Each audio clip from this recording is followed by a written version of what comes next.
Siang itu balai kelurahan penuh dengan aroma masakan dan juga sorak warga. Lomba masak tahunan digelar meriah. Lili, pedagang cemilan sederhana, datang dengan senjata andalannya. Fruit sando segar buatan tangan. Buahnya ini saya pilih dari pasar subuh tadi, Bu Stepi. Seger banget, nggak ada yang busuk. Krimnya juga asli, merek premium. Kalau lomba, saya bakalan kasih yang terbaik buat semua orang.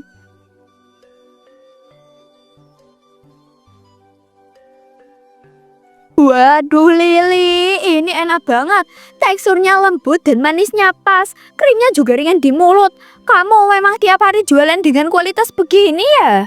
Untuk lomba ini saya kasih yang terbaik, Bu.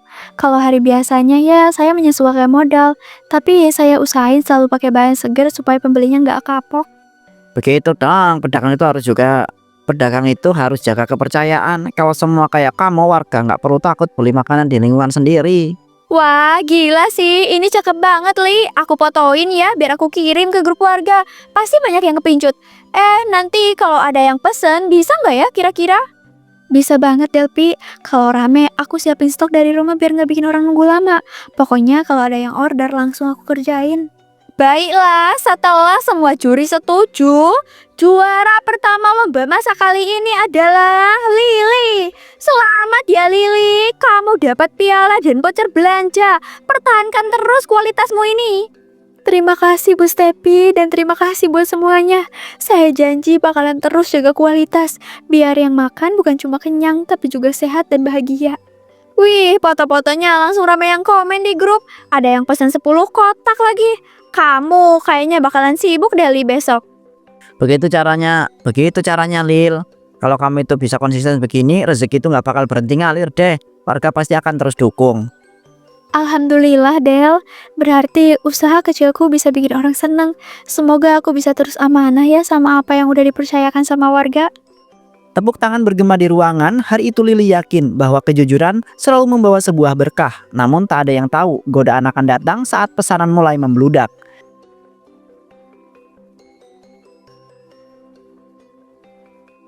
Sejak kemenangan kemarin, ponsel Lili tak berhenti untuk berdering. Pesanan fruit sando membanjiri dari warga sekitar, bahkan ada yang dari kelurahan sebelah. Awalnya ia senang, tapi perlahan rasa panik kemudian mulai muncul. Ya ampun Del, ini udah ada 30 orderan masuk, semua minta jadi besok pagi. Kalau aku pakai buat premium kayak kemarin, modalnya nggak bakalan nutup sama sekali. Tapi kan kemarin kamu udah janji mau jaga kualitas, Li. Kalau nggak sanggup, ya mending dibatas aja pesanannya daripada ngejar banyak tapi hasilnya nggak sesuai. Iya sih, tapi mumpung lagi rame kayak gini, sayang banget kalau dilewatin. Sekali momentum lewat, belum tentu bisa datang lagi. Aku cuma takut kehilangan kesempatan, Del. Lili, saya dengar kamu itu kebanyaran order ya. Wah, selamat ya. Tapi ingat, jangan sampai kualitas itu turun. Warga sekarang percaya sama kamu. Jangan bikin mereka kapok deh. Iya Pak RT, saya bakalan usahain yang terbaik. Semua pesanan saya kerjain dari hati. Terima kasih ya udah percaya sama saya. Kalau kamu nggak keberatan, aku bisa bantu belanja bahan ke pasar. Tapi aku saranin tetap beli yang seger deh, Li. Ya, walaupun untungnya tipis. Soalnya reputasi itu lebih mahal dari uang cepat. Iya Del, aku pikir-pikir dulu deh. Nanti sore aku bakalan kabarin kamu kalau butuh bantuan belanja. Soalnya aku harus hitung modal dulu, takutnya malah boncos. Ya udah, saya itu cuma mengingatkan aja. Banyak pedagang yang awalnya jujur tapi begitu rame malah tergoda potongan biaya. Semoga kamu itu bukan salah satunya ya. Tenang aja Pak, saya nggak mau ngecewain siapapun. Doain aja ya, semoga semua pesanannya beres tepat waktu. Li, kamu beneran kan gak mau ambil jalan pintas? Aku tahu, kadang orang bisa tergoda kalau jumlah pesanannya udah di luar kemampuan. Tenang aja Del, aku cuma lagi mikir cara paling efisien. Tapi semua tetap harus aman dimakan. Bagus kalau begitu. Saya percaya sama kamu, Lil. Jangan sampai bikin saya itu salah percaya ya. Setelah Pak RT pergi, Lili menatap layar ponsel yang penuh notifikasi pesanan. Senyum di wajahnya mulai pudar, digantikan kalkulasi untung rugi yang berputar di kepalanya. 3 hari kemudian. Sore itu dapur rumah Lili dipenuhi aroma buah segar dan juga sisa whipped cream dari pesanan kemarin. Kalau aku terus pakai buah segar dan whipped cream asli kayak waktu lomba, untukku bakal tipis Del. Padahal pesanan makin banyak. Aku nggak mau kerja keras cuma buat sisa uang recehan. Tapi Li, dari awal kamu kan udah janji ke semua orang kalau bahan yang kamu pakai itu kualitasnya bagus. Makanya mereka percaya. Kalau sekarang kualitasnya turun, mereka bakalan sadar dan kecewa tahu. Mereka itu cuma lihat dari luar, Del. Gak akan ada yang buka perusahaan buat bongkar isinya. Kalau tampilannya cantik dan manis, siapa yang bakalan peduli bahannya dari mana? Maksud kamu mau ganti whipped cream sama bahan lain yang lebih murah? Lil, ini bukan cuma soal rasa, tapi juga soal kesehatan. Jangan main-main sama makanan. Kalau bahan penggantinya aman, mereka nggak akan kenapa-napa. Lagian banyak orang yang jualan pakai cara-cara hemat, cuma nggak diumbar aja. Kenapa aku harus rugi sendiri demi idealis yang nggak bikin kaya? Lil, ingat ya, kamu menang lomba kemarin itu karena kamu jujur. Orang percaya karena integritasmu. Sekali kamu hancurin kepercayaan itu, nggak akan ada yang beli lagi. Kepercayaan bisa dibangun lagi, Del. Tapi uang yang hilang gak akan bisa balik. Aku cuma mau cari cara biar modalnya kecil tapi untung besar. Itu namanya strategi, bukan curang. Kalau menurut kamu itu strategi, ya terserah. Tapi buat aku itu licik, Lili. Begitu kamu masukin sesuatu yang bukan makanan, itu artinya kamu udah main-main sama nyawa orang. Del, kamu gak akan paham, hidup ini keras. Kalau aku mau sukses, aku harus berani ambil resiko. Orang yang main aman gak akan pernah jadi juara di pasar. Kalau itu pilihanmu, aku gak mau terlibat. Aku gak mau namaku terseret kalau suatu hari ada orang yang sakit gara-gara jualanmu. Biarin aja. Yang penting aku dapat untung. Lagi pula mereka gak akan pernah tahu. Cantik di luar itu cukup buat bikin orang lupa tanya apa isi di dalamnya. Pintu dapur tertutup meninggalkan Lili seorang bersama tumpukan buah dan juga krim di meja.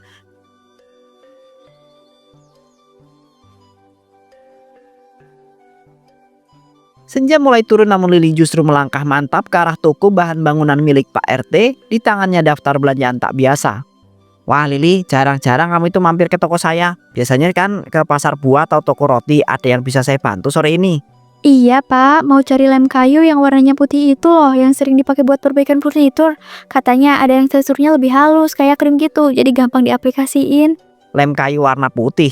Oh maksudnya lem itu biasanya buat nempelin triplek atau kayu ringan. Emangnya kamu itu mau perbaiki apa di rumah? Ah, cuma iseng buat DIY dekorasi Pak. Lagi suka bikin kerajinan tangan dari kardus. Lemnya kan aman kalau kena tangan, jadi saya cari yang gampang dipakai. 5 menit kemudian. Ini ada yang ukuran besar, murah meriah, tapi hati-hati ya. Walau gak terlalu berbahaya, tetap gak boleh dimakan atau kena makanan. Iya, tenang aja Pak. Saya tahu aturan mainnya. Saya cuma pakai buat proyek kecil di rumah, nggak ada hubungannya sama masak-masak. Lili, kamu beli lem di sini.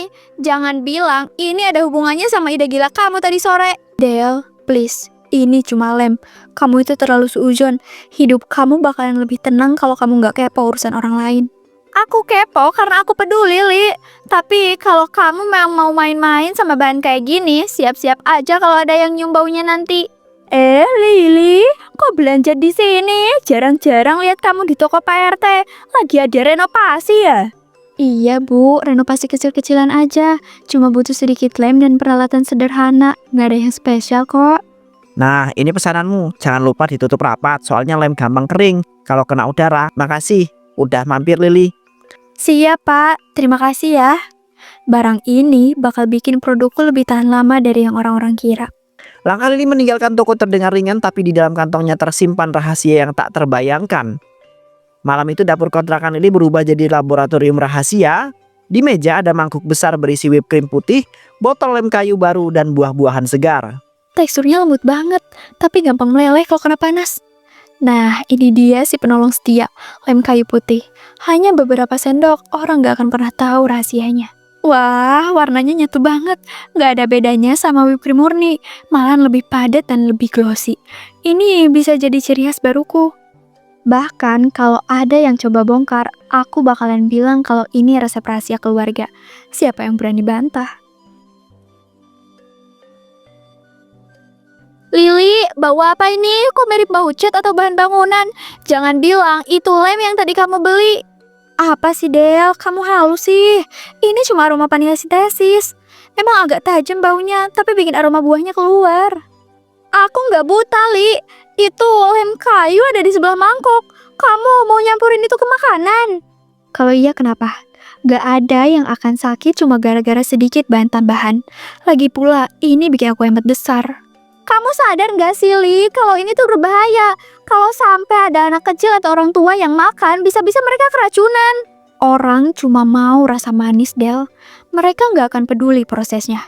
Dan aku cuma kasih apa yang mereka mau dengan cara yang lebih efisien. Krim yang mengilap itu kini tersimpan rapi di dalam lemari es. Tak ada yang tahu di balik kilaunya tersimpan zat yang tak pernah seharusnya berada di lidah manusia. 3 hari kemudian. Siang itu rumah Bu Stevi penuh gelak tawa. Di meja panjang, deretan kotak fruit sando karya Lily tersaji manis. Buah segar mengintip di sela roti putih. Krimnya mengkilap dengan sangat menggoda. Ayo semua, ini pesanan khusus dari Lily. Katanya resep terbaru. Krimnya lebih lembut dan tahan lama walau di luar kulkas. Cobain, pasti kalian bakalan ketagihan.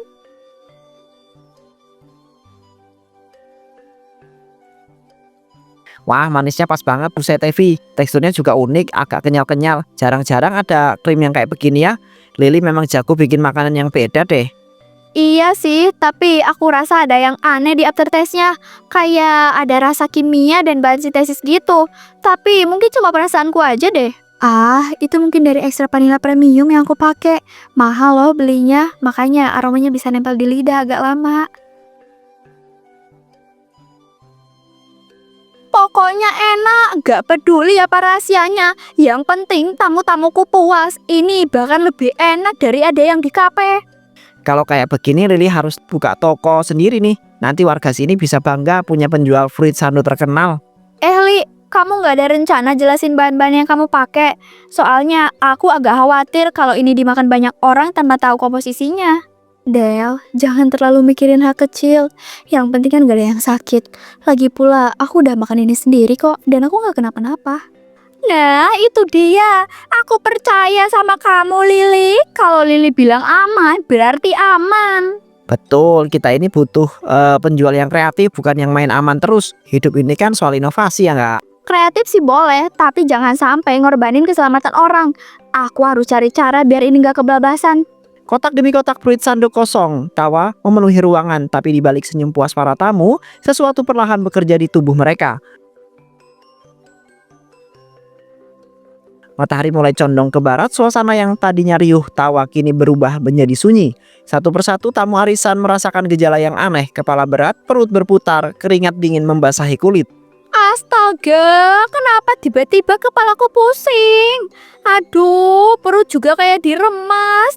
Panas dingin begini kok cepet banget datangnya. Bu Stevi, saya juga ngerasain hal yang sama nih, baru aja sampai rumah tadi langsung mules, terus muntah, rasanya itu nggak pernah separah ini deh. Pak, Bu, sepertinya ini bukan kebetulan. Aku udah dapat kabar dari grup warga. Beberapa tamu lain juga pusing dan mual setelah makan fruit sando tadi. Hah? Masa sih, Del? Nggak mungkin lah. Aku juga makan kok dan aku baik-baik aja sekarang. Kalau cuma 1-2 orang mungkin iya kebetulan.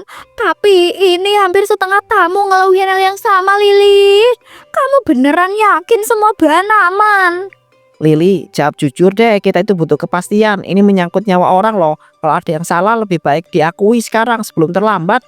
Aku udah bilang, Pak, Bu, semua bahan yang aku pakai tuh aman. Mungkin karena buahnya terlalu dingin, jadi orang yang makannya punya pencernaan sensitif, makanya bereaksi kayak gitu. Buah dingin gak akan bikin gejala secepat ini. Apalagi rasa krimnya tadi aneh, Lily. Aku tahu, kamu gak bilang semuanya sebenarnya. Kalau ini beneran keracunan, kita harus segera ke puskesmas. Gak bisa tunggu lama. Pak RT, tolong telepon ambulans atau ojek biar cepat. Ya, aku hubungi sekarang ya. Jangan sampai ada yang pingsan di sini. Ini serius loh. Tunggu, jangan heboh dulu. Kita pastiin dulu penyebabnya. Nanti kalau ini cuma salah paham, namaku juga yang bakalan rusak. Lily, lebih baik nama rusak daripada ada yang mati. Aku gak akan diem kalau ini benar-benar gara-gara keracunan. Suasana sore itu berubah sangat tegang. Suara sirine ambulans dari kejauhan mendekat, membawa rasa cemas yang kian menekan. Lampu puskesmas menyala terang, menembus gelapnya malam. Ruang tamu, ruang tunggu penuh dengan warga yang mengerang kesakitan. Lily, aku Aku nggak habis pikir. Kita semua datang ke arisan buat seneng-seneng, tapi malah begini. Kalau memang ada yang salah sama makanan itu, tolong jujur sekarang, Li. Bu, aku juga bingung. Semua bahan yang aku beli dari toko biasa, Bu, bukan barang aneh-aneh. Aku nggak mungkin sengaja bikin orang sakit. Itu sama aja nyari masalah. Aku lihat cara kamu nyimpen fruit sando kemarin. Kamu bukan tipe orang yang mau keluar modal besar kalau ada jalan pintas. Jujur aja, Lili, ini udah kelewatan. Delvi benar, warga sudah resah nih. Apalagi kabarnya ada yang kondisinya makin parah. Kalau ini terbukti karena ulahmu Lili, kamu itu harus tanggung jawab di depan hukum. Jangan asal tuduh, Pak RT. Aku nggak punya niat jahat. Kalau ada masalah, mungkin dari buahnya yang kebetulan gak segar. Tapi itu kan di luar kendaliku. Buah busuk masih bisa dideteksi, Lili. Tapi rasa krim yang aku cicipin kemarin, anehnya bukan main. Kayak ada sesuatu yang bukan makanan di situ. Aku udah anggap kamu kayak anak sendiri, Li. Tapi kalau kamu bener campur bahan aneh itu demi untung besar, itu pengkhianatan buat semua orang, Li. Bu, aku nggak sejahat itu. Orang-orang cuma suka melebih-lebihkan. Kalau ada yang sakit, bisa jadi karena mereka makan sesuatu yang lain sebelum datang ke arisan. Lili, dokter di sini sudah ambil sampel sisa fruit sando dari rumah warga. Dalam waktu dekat kita itu akan tahu hasilnya. Dan aku itu harap kamu itu siap dengan apapun yang keluar nanti ya. Kalau hasilnya ngebuktiin kamu salah, jangan kira warga bakalan mudah maafin kamu. Ingat, Lili, yang kamu rugiin itu bukan cuma perut mereka, tapi kepercayaan satu kampung. Aku cuma mau jualan kulahku. Aku nggak nyangka bakalan begini. Nasi sudah menjadi bubur, Lili, tapi bubur ini penuh racun. Detik itu suara motor medis dan juga batuk warga terdengar seperti hukuman. Lili mulai merasakan bahwa setiap detik yang berlalu, jarak antara dirinya dan juga azab menanti semakin tipis.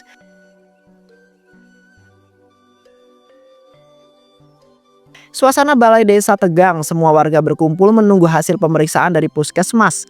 Di meja depan, Pak RT memegang amplop putih yang seolah membawa vonis akhir.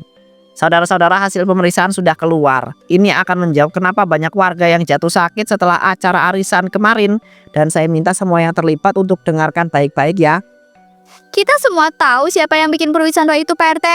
Kalau hasilnya sesuai dugaan saya, berarti ini memang kelakuan orang yang gak mikirin nyawa orang lain. Lili, aku harap aku salah. Aku berdoa kamu gak sekejam itu.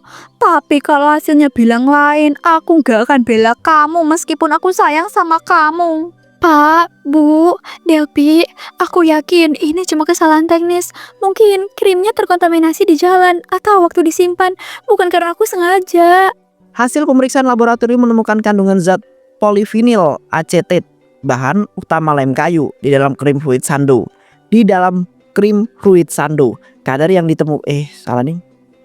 Hasil pemeriksaan laboratorium menemukan kandungan zat polinil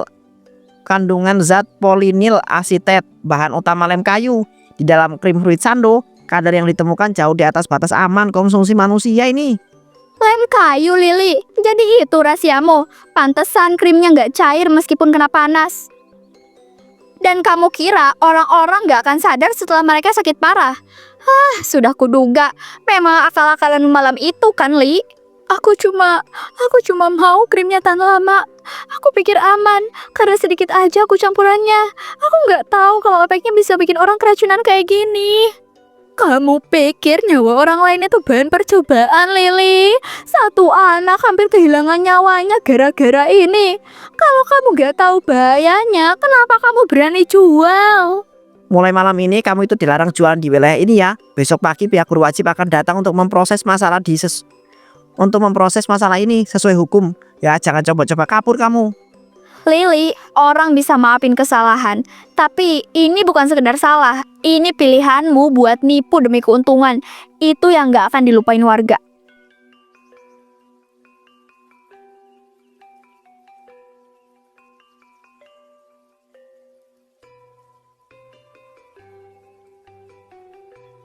Semua ini cuma mau bikin aku hidup lebih gampang.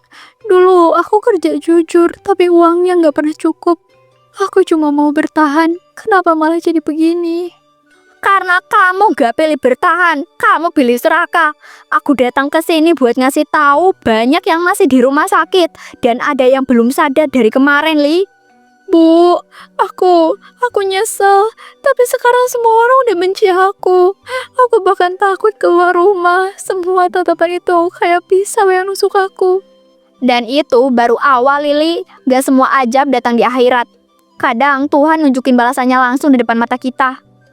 Besok polisi akan jemput kamu dan barang bukti ini akan dibawa semua. Tapi kamu tuh harus tahu, beberapa warga minta hukuman adat juga loh.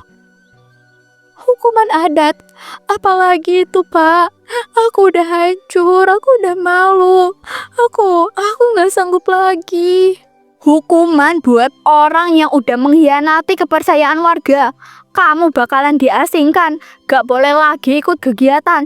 Bahkan gak ada lagi yang mau belanja ataupun bicara sama kamu. Kalau semua orang ninggalin aku, terus aku hidup gimana? Aku gak punya siapa-siapa lagi. Kamu akan hidup dengan rasa bersalah itu, Li. Setiap kali kamu lihat hujan, setiap kali kamu cium buah, kamu akan ingat apa yang udah kamu lakuin. Simpan penyesalan itu, Lili, karena mulai besok kamu itu bukan lagi bagian dari sini. Mulai besok kamu itu bukan lagi bagian dari sini, dan itu lebih berat daripada hukuman penjara sekalipun. Dia terjatuh keras, kepala terbentur sudut meja. Darah segar mengalir membasahi lantai yang bercampur dengan lem licin.